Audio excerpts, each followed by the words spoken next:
Welcome to Sakshi TV Special Immigration Talk Show with lawyer Srinivas Kaveti from Kaveti Law Firm. I'm your host Shivani Raj. Welcome. Please note that Sakshi TV now has 4 immigration shows every week. On Tuesdays with lawyer Srinivas Kaveti, on Wednesdays with Prashanti Reddy in English, on Thursdays with Chand Parvat Neni, and on Fridays with Bhanu Nitra.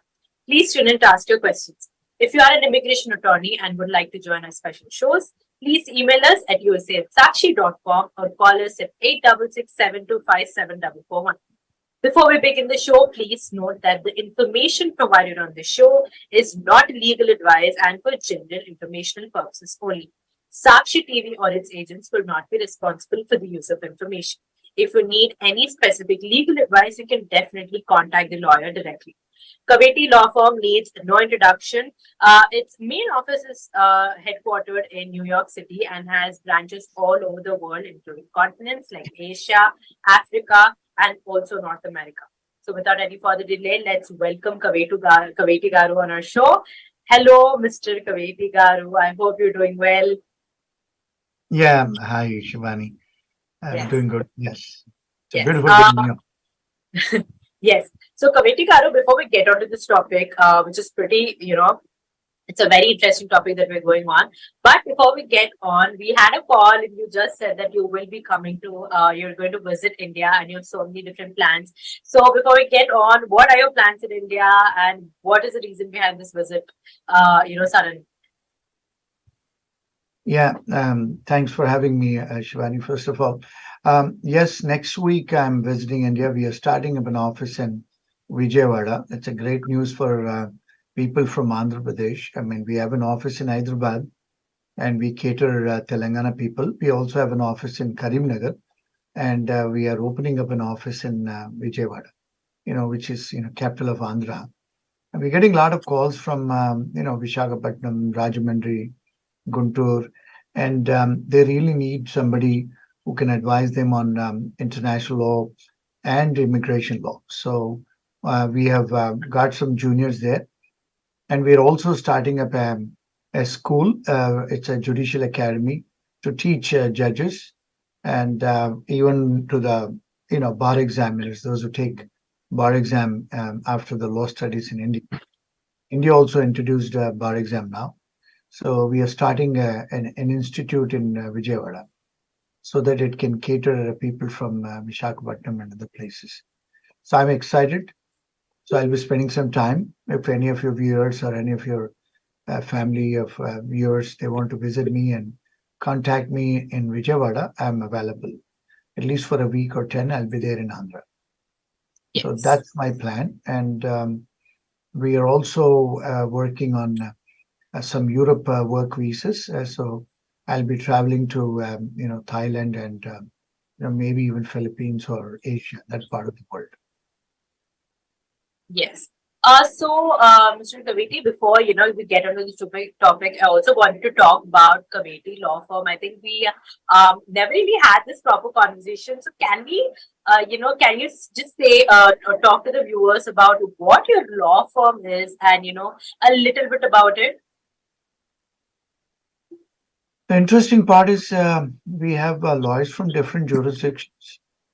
We have advocates from Bangladesh, Pakistan, and Cameroon, Ghana, and of course UK admitted, and Australia admitted, and US admitted. Of course, myself, I'm also in Indian admitted. So we when people call us, a lot of calls. I also get it from my YouTube channel, which is Kaveti Law. So what's been happening? People from all over the world are calling us in terms of immigration, in terms of domestic law, in terms of even company law. People who want to invest money in USA. This is investors category. And because we also have a presence in London, East London, so we also get calls for UK immigration as well. We advise, and our firm advises clients in UK immigration. So recently there are some changes in UK immigration as well. See what happens when America changes the law, the rest of the countries they change their law. And that's what's happening with UK now. So the UK, the students' spouses, those who are going to UK, they have a full, work permit. Now they are changing to from January. It's not going to be the same that people who are student visas who are going to UK, their spouses cannot have work authorization anymore. So they're tightening up.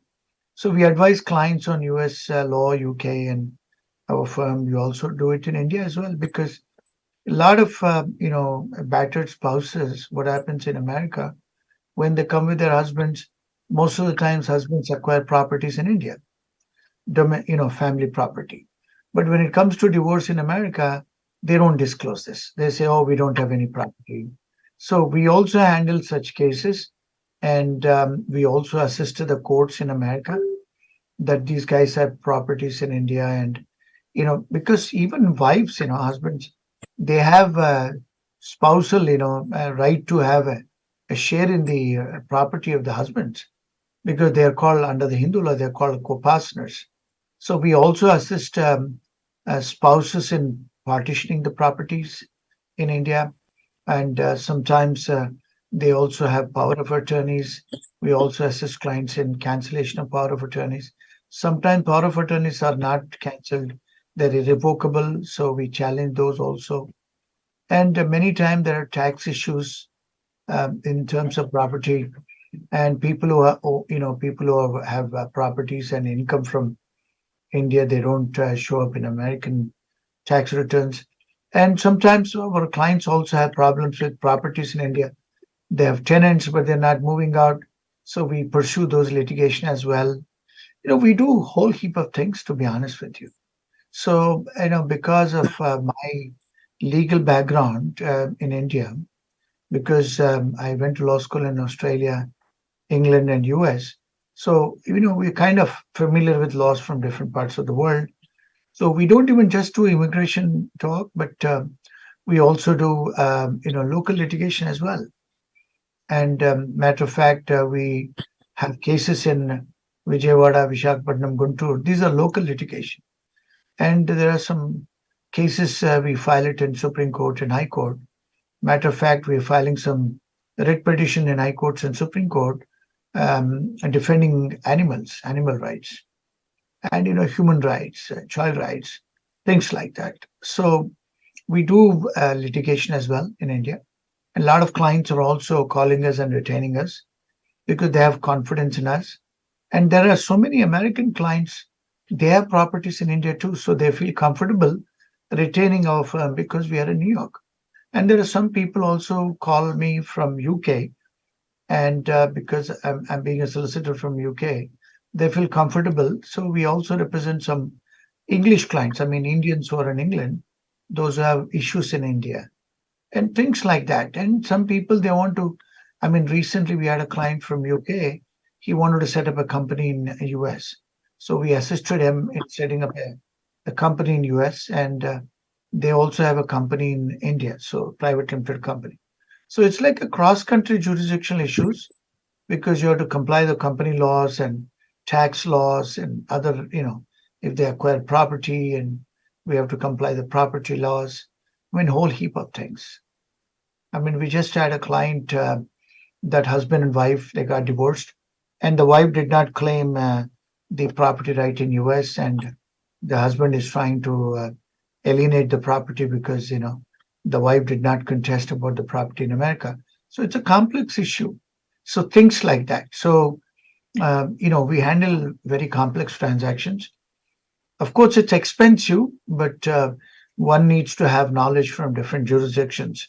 So I had an opportunity of going to law school in New York and Australia and England and India. So we kind of help clients all over the country and the world. I mean, we also get a lot of calls from all over the country in US. Lately, a lot of students are coming to us saying that they got in trouble with shoplifting, and some of them got in trouble with drink driving in different parts of America, and even domestic violence. Husband and wives in two different jurisdictions or two different states, and the children are in India. How to get the custody. Things like that. There's so many complex issues. We handle them and we assist them. Our firm, we cater to those needs. So we just don't do just a local one, you know. Of course, our firm has New York attorneys. We also do divorces, you know, in New York. We also handle corporate law, contract law, drafting of contracts. Those things also we do. We have local lawyers, those who handle that, and you know that's all we do. I mean, it's a whole heap of things. Yes. So I think that was a very great, explanation to all the viewers who want to know more about the Kaveti law firm. Again, Mr. Kaveti, now let's get back to the topic. So we did talk that we will be talking about the revocations of the H1Bs.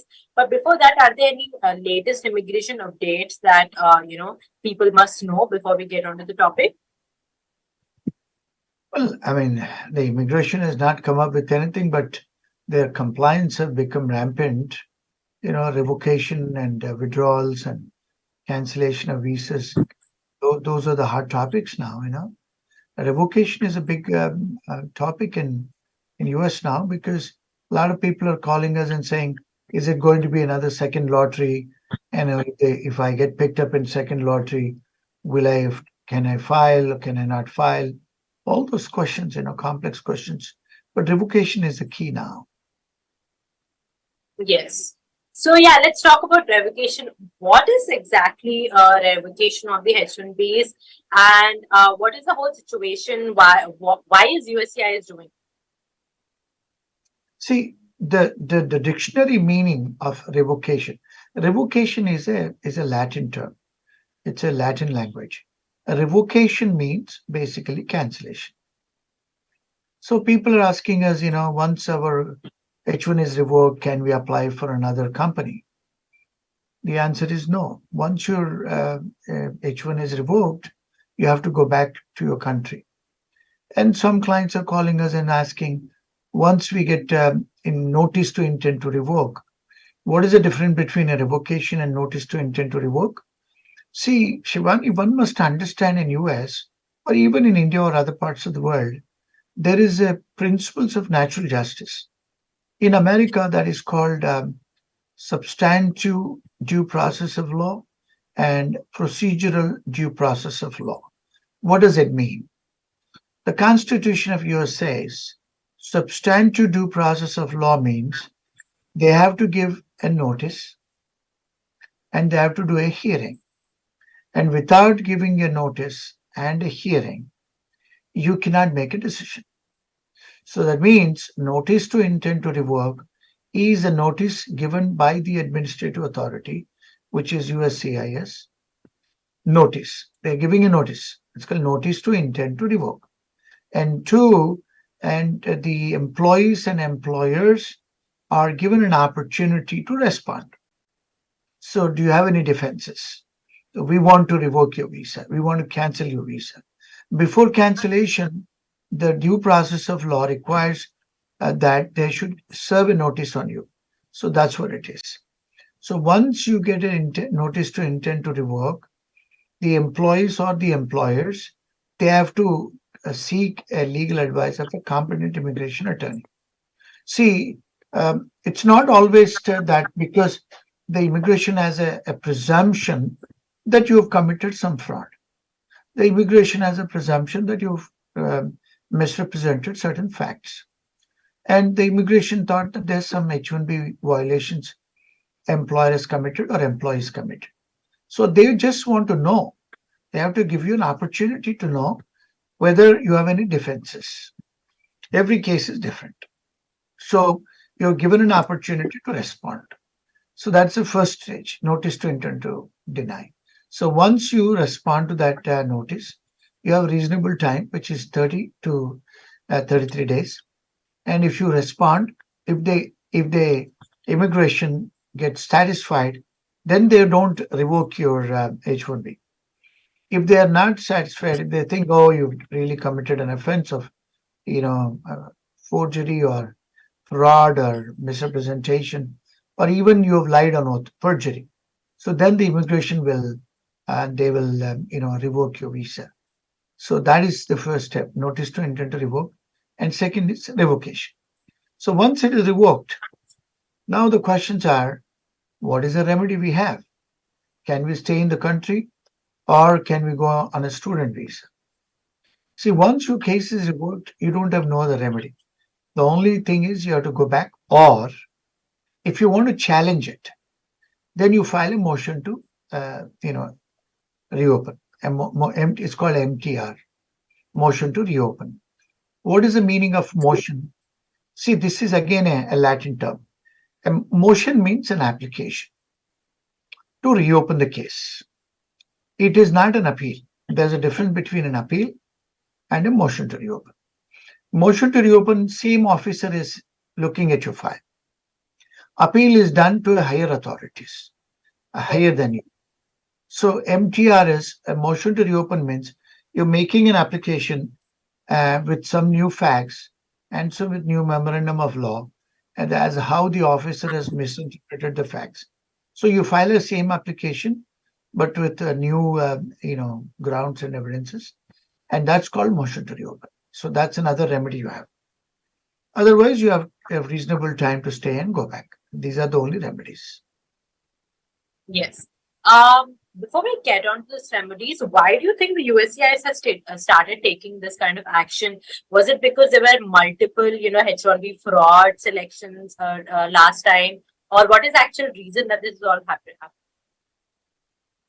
Well, I mean, you must understand, Shivani, if you breach any law, for every breach, for every violation of law, there is a remedy available. So the immigration has a remedy that they want to cancel your visa, they cancel your application H1B, or they're asking the employees to withdraw the application. So why? Because you violated the law. They have to penalize. They have to punish you. For every right, there is a remedy. If there is any breach, there's a remedy. That is a maxim of law. So if you have come to United States, or if you're running a US company, you are obligated to follow the law of this land. And if you don't follow the law of this land, what will happen? The immigration will enforce the law and they will punish you. So it's part of punishment. I don't want to go into the theories of punishment. People are calling me and asking why USCIS is so harsh, why they have not done in the past, why they're doing it now. See, it is a discretion of the government. Whenever they want to enforce the law, they would do it. So, you can't ask a sovereign, it's a government, it's sovereign. You can't ask a Raja, you can't ask the king that why you punishing me. You understand? See, people are, all these, IT guys, they're saying, oh, why they're doing now? Why they did not do it earlier? Is it not an obligation on the USCIS that they should tell us all these things? It is not the obligation of USCIS. It's all there on website. You're supposed to read them. You're supposed to comply the law. You're supposed to follow the law. You cannot say, oh, I don't know.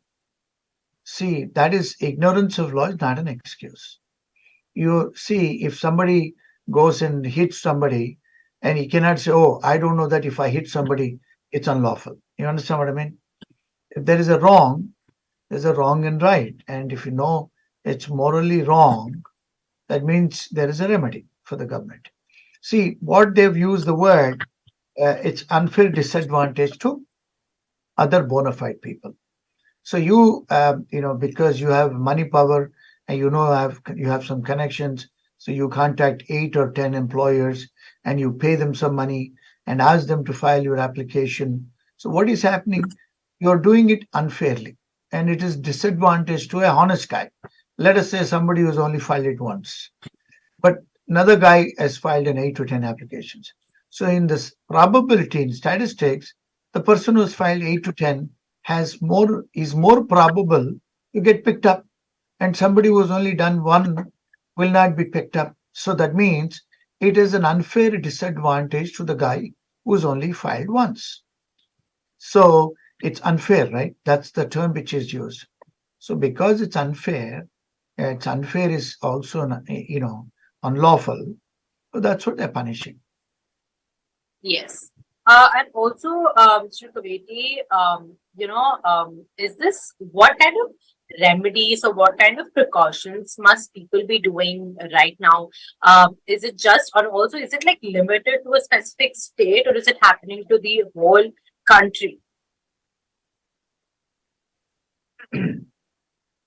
Whoever has done it even in the last year, 2022, whoever has done it in 2023 also, and somebody is doing it now also, they're all getting penalized. They're all getting notices.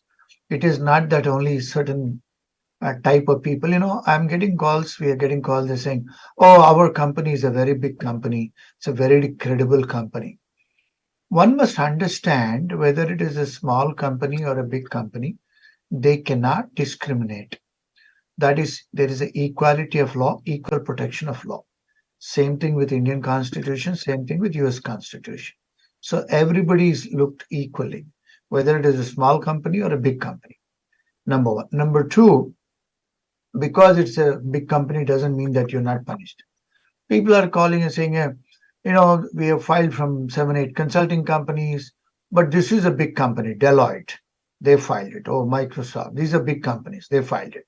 So their application went through. Can I go through them? The answer is no. Because you filed 8 other applications from other companies, because you have, breached the law, even a good company picks up your application, you can't file it. If you do, you're getting a revocation. Yes. And also, what kind of precautions do you think people must follow now that all of these things are going to like getting messed up? And the first and foremost thing, Shivani, they have to first do their homework, research. I mean, these consultants, they have to do their research. They can go and find out if the company is it a old company, or they can go and search online. They can see, how many H1s they have filed in the past. And there is a list of companies in Department of Labor website. These are disbarred companies, those who are immigration violators. There are so many resources they have, they can find out. That's the first thing they have to do. And second thing, all the IT consultants, they have to follow the law. They can't file multiple applications. And number three, they have to see whether the offer of employment is bona fide. People are incorporating a company 15 days before, and they're filing 50 to 100 H1s. So how come a company 15 days old can give jobs to 100 people? So that's another red flag. That means it's not a bona fide job offer. That means they don't have really work. What they're doing, they're trying to just bring people into US. So that, if they do it unlawfully, that amounts to human trafficking. So they have to check out all these things before they go. And the other thing is, I'm getting a lot of calls regarding that, our firm. How do we check up? So there is a company called Dun and Bradstreet. Everybody knows this. It's called DNB. Dun and Bradstreet is a company in America. There are branches all over the world. If you pay some money to them, they will, if you give the company's details, you pay the $300 or 400 or 500, they will give you a credit history of a company. So one can also go to Dun and Bradstreet website. They can also order the, background of the company, and they can get the information of the company, whether it's a bona fide company or not. So through Dun and Bradstreet also you can do, and there are small companies online as well to know the credibility of the companies, that how many employees they have, what is the turnover, and did they file H1s in the past, what is their history, and what is the history of even the promoter. Sometimes promoters are all H1 guys. Sometimes even students are starting companies. Yeah. Sometimes people are sitting in India, they're also opening companies and running businesses. So you should check up the promoter's background as well before you approach these companies and file H1Bs. That's another thing you have to take care of it. Definitely. And also, Mr. Kaveti, is this like, are these revocation only limited to the H1Bs also? But also, is it like affecting the F1 visas too? They're affecting F1s, and they're affecting H1s and L1s as well. See, revocation is not just particularly for one category of visas. Anybody who does anything unlawful, their visa gets revoked. For example, a lot of people, Shivani, it's very surprising that a lot of Indians, they come to America with fake certificates also, fake education certificates and Yes. fake work experience letters. And tomorrow the consulate does an investigation or the USCIS comes to know that these are fake certificates. And once they come to know, they will revoke the visa. And there are incidents, they even cancel the green cards also. But once you become a citizen, it's impossible that they will cancel your, green card. But things like that, sometimes the employers, they give, fake requirements. They also say that fake vendor letters, things like that. At that time also, they will revoke. So there are so many scenarios. Sometimes you become a violator. I mean, the H1B violator. You do a Department of Regulation, Department of Labor Regulations violations. If you are not paying the wages to the employees, so there are so many criteria are there. If the employer does any violations or employee does any violations, yeah, their application gets revoked.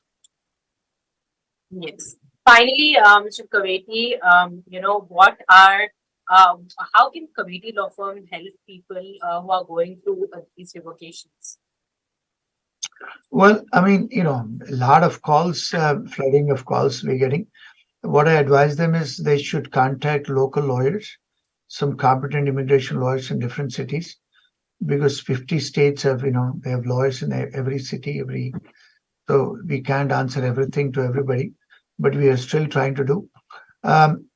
They should get in touch with them and, exercise your remedies.